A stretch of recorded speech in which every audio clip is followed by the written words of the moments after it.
हाय, hello, नमस्ते. स्वागत करते तुमचं मी माझ्या आजच्या व्हिडिओमध्ये.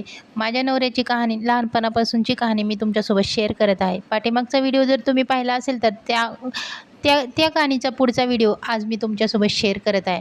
तर सगळ्या मुलांची असं वाटणी झाल्यासारखी झाली. माझ्या बहिणीला आहे ती माझ्या मावशीने घेतली, कारण तिला 4 मुलं होती, मुलगी नव्हती म्हणून तिने तिला घेतली. माझ्या मोठ्या भावाला, माझा मोठा भाऊ आहे तो थोडासा कमवत होता, त्यासाठी म्हणजे थोडासा मोठा होता, समजदार होता, त्यासाठी त्याला माझ्या चुलत्याने घेतलं आणि मला आहे ते घ्यायला कोणीच तयार नव्हतं. पण शेवटी मला माझ्या चुलत्यानेच घेतलं. कारण एक दिवस असा आला होता की माझे चुलते अचानक माझ्या म्हणजे माझ्या आईचं ज्या घरात लग्न झालं होतं त्या घरात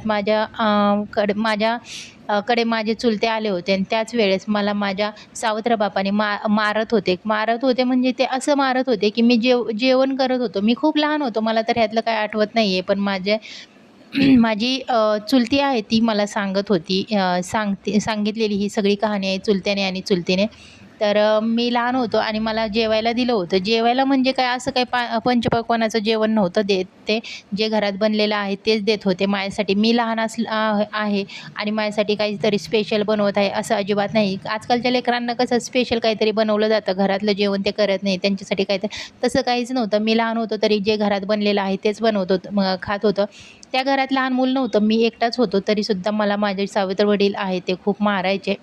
मी लहान होतो आणि मी भात खाल्ला म्हणजे जास्त खात होतो, तर मी अंथरुणात लघवी करायचो आणि त्यासाठी पण मला सकाळी उठल्या-उठल्या पण मार असायचा. माझ्या आईला खूप वाईट वाटत होतं, पण शेवटी काय तिची पण मजबुरी होती. कारण पुढं तिने तर सगळं म्हणजे भल्यासाठीच केलं होतं, की माझ्या लेकरांना एका बापाचं प्रेम भेटेल आणि माझी लेकरं उपाशी मरणार नाहीत, या आशेने तर तिने लग्न केलं होतं. पण सगळं काय ते उलटंच झालं. मी जेवण करत होतो आणि जेवणाच्या ताटावरतीच माझ्या सावत्र बापाने मला असं मारलं होतं, की म्हणजे माझ्या तोंडात एक घास होता आणि असा गालावरती म्हणजे जोरात बुक्की मारली होती. तर तो घास आहे तो उडून असा म्हणजे एकदम बाहेर पडला होता आणि माझा म्हणजे तोंड असं एकदम असं भरभर सुजायला लागलं होतं, असं माझे चुलते म्हणतात. आणि हे एक अगदी खरं आहे, कारण माझे सावत्र वडील आहेत ते अजूनही जिवंत आहेत आणि ते माझ्या समोरच आहेत. पण मला अजिबात त्यांची आता दयामाया अजिबात येत नाही, कारण जे माझ्या चुलत्यांनी मला सांगितलं. आणि फक्त माझ्या चुलत्यांवरच माझा विश्वास नाही, शेजारी पाजाऱ्यांनी पण मला भरपूर काही सांगितलेलं आहे. तर त्या क्षणाला एवढ्या प्रकारे, अशा प्रकारे मारल्यानंतर माझ्या चुलत्याने मला म्हणजे जेवत्या ताटावरून उचललं आणि त्याच क्षणाला माझ्या चुलत्याने शपथ घेतली, की माझी जशी 3 मुलं तशी ही दोन्ही मुलं, माझ्या भावाची दोन्ही मुलं म्हणून मी 5 मुलांचा सांभाळ करीन. मी परत तुझ्या दारात माझ्या मुलांना पाठवणार नाही. माझ्या भावाची मुलं काय आणि माझी मुलं काय, असं म्हणून मला उचलून घेऊन आले. तेव्हापासून मला माझ्या चुलता-चुलतीने सांभाळलं. जसं पण सांभाळलं, पण त्यांनी सांभाळलं मला.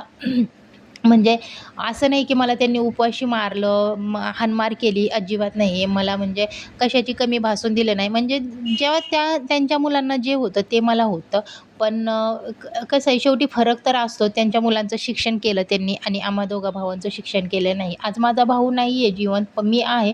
पण काही गोष्टी अशा असतात. पण मला त्या गोष्टीचं अजिबात वाईट वाटत नाही, कारण मला माझ्या म्हणजे चुलत्याने सांभाळलं, आमचा सांभाळ केला, हे माझ्यासाठी खूप मोठं आहे. म्हणजे मला लहानाचं मोठं केलं हे खूप मोठं आहे.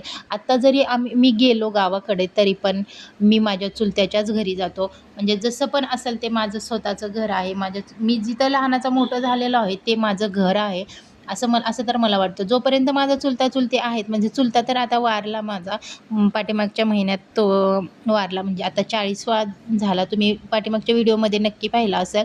तर चुलते तर वारले, पण माझी चुलती म्हणजे जिला मी आई म्हणतो ती अजून आहे. जोपर्यंत ती आहे तोपर्यंत मी तिथेच जाणार. आणि मला जे चुलत्याची जी 3 मुलं आहेत ते सुद्धा मला म्हणजे म्हणजे मला 4था भाव त्यांनी पकडलेला आहे. त्यासाठी मी पण त्यांना अंतर दिलेलं नाही.